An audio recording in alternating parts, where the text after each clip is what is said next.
Olá menino, olá menina, aqui é Renata, mãe do João e agora da Ceci, e eu vim de novo falar para vocês sobre mais um livro e mais personalidades. Vamos lá?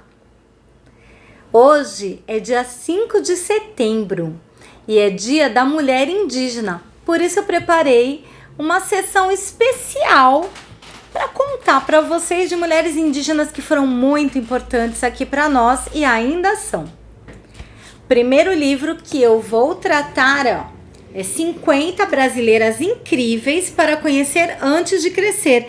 É da Débora Tomé, da editora Galera.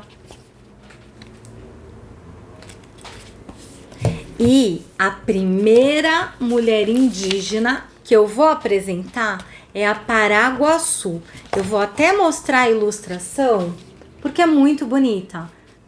Você está vendo aqui? Temos uma mocinha indígena de cabelos compridos da sua tribo, que é Tupinambá. E aqui atrás vocês podem ver os azulejos portugueses. Por que será, né?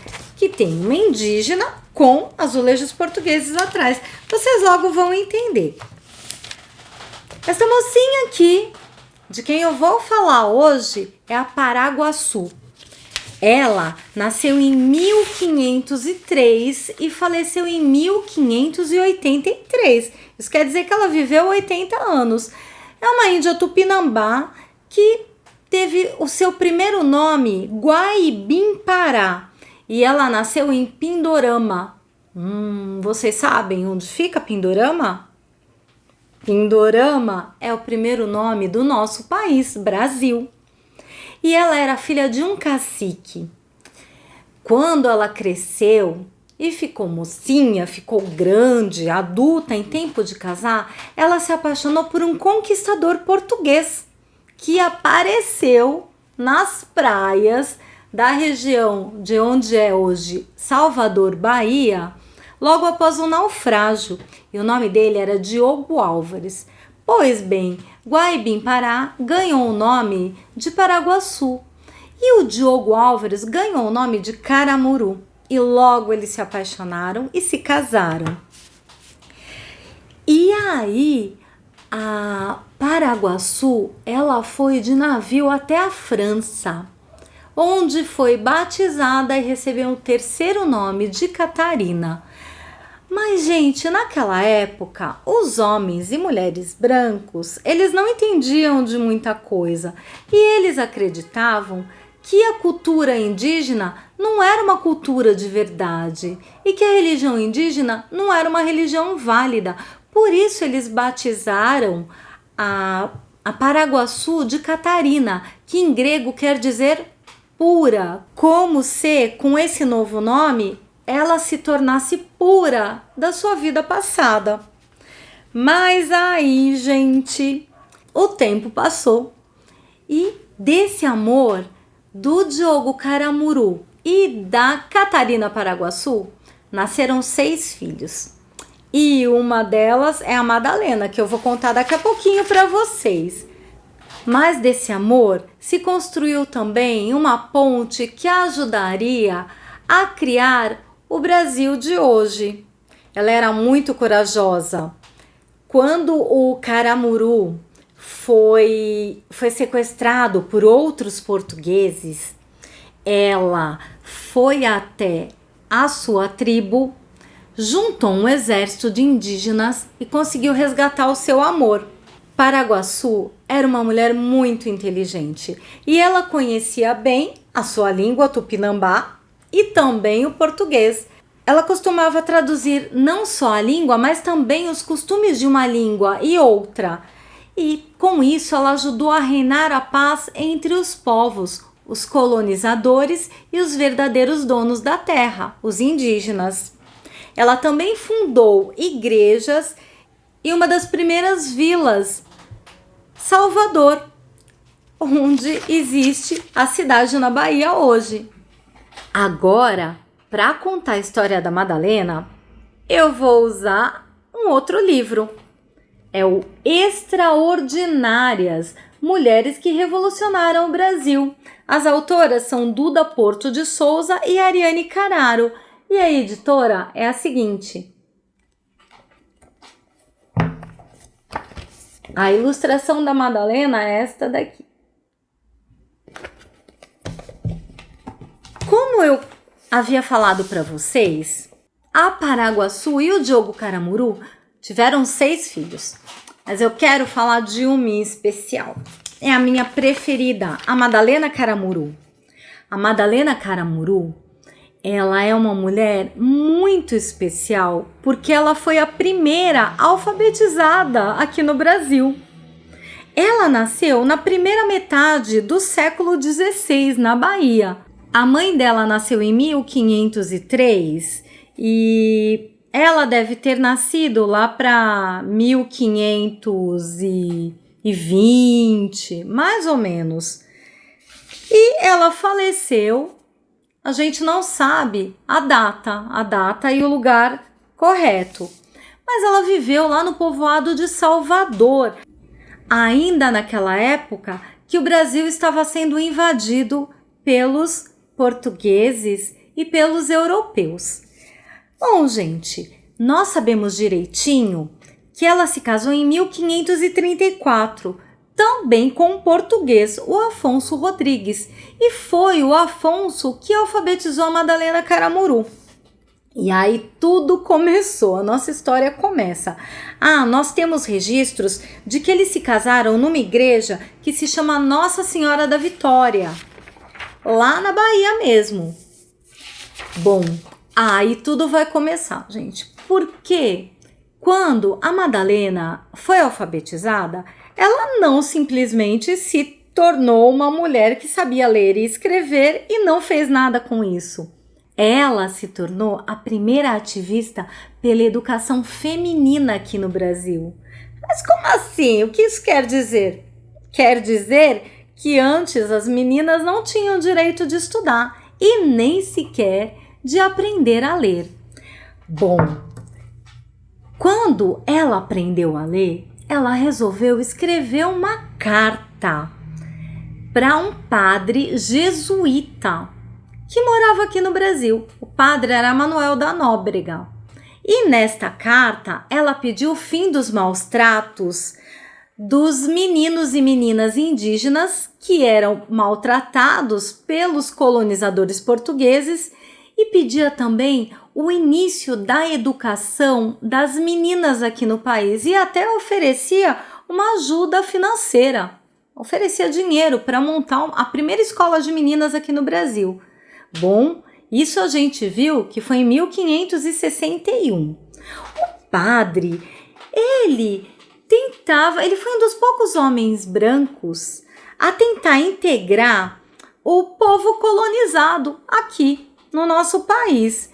E ele achou muito interessante a ideia da Madalena, porque ele acreditava que se as mulheres soubessem ler e escrever, seria melhor para catequizar, para espalhar a religião do homem branco aqui pelo país.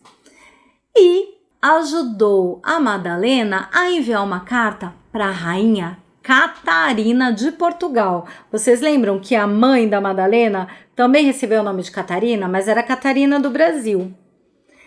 E a carta não foi vista com bons olhos. A corte portuguesa, a rainha Catarina e o rei de Portugal acharam uma péssima ideia que as mulheres fossem instruídas, que as mulheres soubessem ler.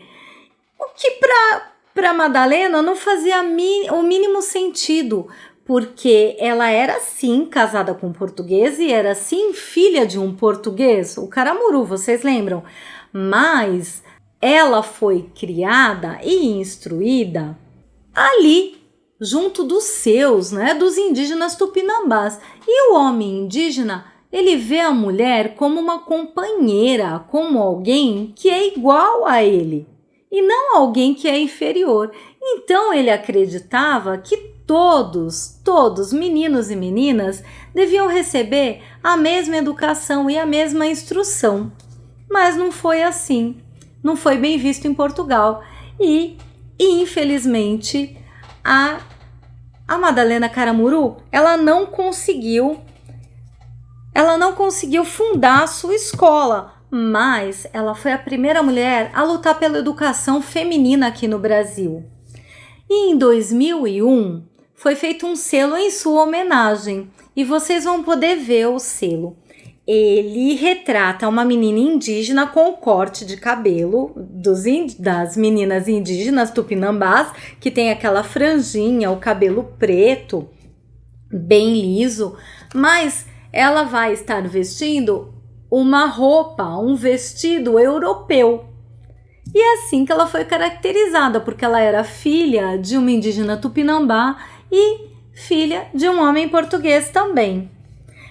Para vocês perceberem como a Madalena foi à frente do seu tempo, somente muitos anos depois, mais de 300 anos depois, em 1827, que as meninas brasileiras começaram a poder ir à escola. Mas não era assim poder ir à escola e estudar até chegar à faculdade. Não, era só a educação primária, só os primeiros anos mesmo. Qualquer luta é vitoriosa quando se luta por educação. Quem disse isso foi a nossa terceira heroína, Sônia Guajajara. A Sônia vem para completar a trilogia de mulheres indígenas incríveis que nós estamos tratando hoje. Sônia Boni Guajajara nasceu no dia 6 de março de 1974 nas terras indígenas de Araribóia, no Maranhão. E é a líder mais expressiva do movimento indígena brasileiro do século XXI. Mas tudo começou quando essa menina resolveu estudar. Quando estava com 10 anos, ela começou a trabalhar como empregada doméstica e babá, e foi assim até os 14 anos para custear seus estudos iniciais.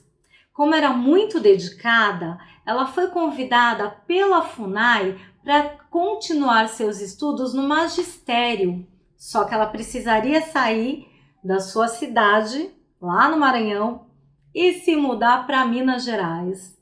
Os pais, que não eram alfabetizados, tomaram um susto daqueles, porque a menina adolescente ainda precisaria se afastar da sua família, mas valeu a pena, porque em 2008 ela participou até do Fórum Permanente da ONU e teve um encontro com a assessoria do ex-presidente Barack Obama para falar sobre os indígenas e sobre o clima na Terra. Mas vamos voltar um pouquinho no tempo.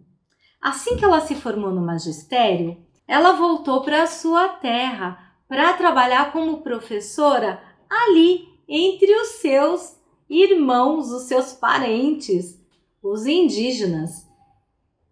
E foi com o trabalho e o salário de professora que ela estagiou medicina alternativa em Lins, que ela custeou o curso de auxiliar de enfermagem. Mas a caminhada da educação não parou por aí. Ela se formou em letras e fez pós-graduação em educação especial também, lá na Universidade Estadual do Maranhão. E ao mesmo tempo, ela seguia em caravanas para Brasília com seu povo Guajajara para lutar por melhores condições de vida. Em 2001, ela participou do primeiro evento nacional indígena lá em Goiás, que tratava do Estatuto dos Povos Indígenas. A Sônia Guajajara, ela é fruto de uma cultura que respeita a diversidade, que respeita a terra, que respeita a natureza e que acredita em igualdade entre as pessoas. Com o seu trabalho, ela quer mudar a imagem do índio estereotipado, do índio que está lá no passado, da época da Paraguaçu, da Madalena Caramuru, o índio que não existe mais. E ela diz assim, quando fala do seu povo inserido na cultura e no mundo de hoje: somos uma imensidão de 305 povos, com culturas, tradições e costumes próprios. Somos o país com a maior floresta tropical, que abriga a maior biodiversidade do mundo, mantida pelo modo de vida dos povos indígenas. Somos os povos originários desse país, ela ressalta. Ela é mãe de 3 filhos, Luiz Macai, Iaponã e Uara.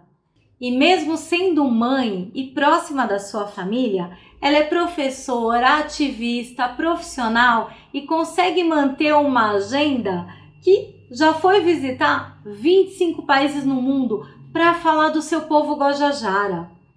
E assim a gente encerra hoje a conversa sobre essas mulheres indígenas incríveis. Beijo, até a próxima. Se você gostou, clica aqui no sininho para ser avisado em primeira mão dos vídeos. E também compartilha e mostra para todo mundo. Até a próxima!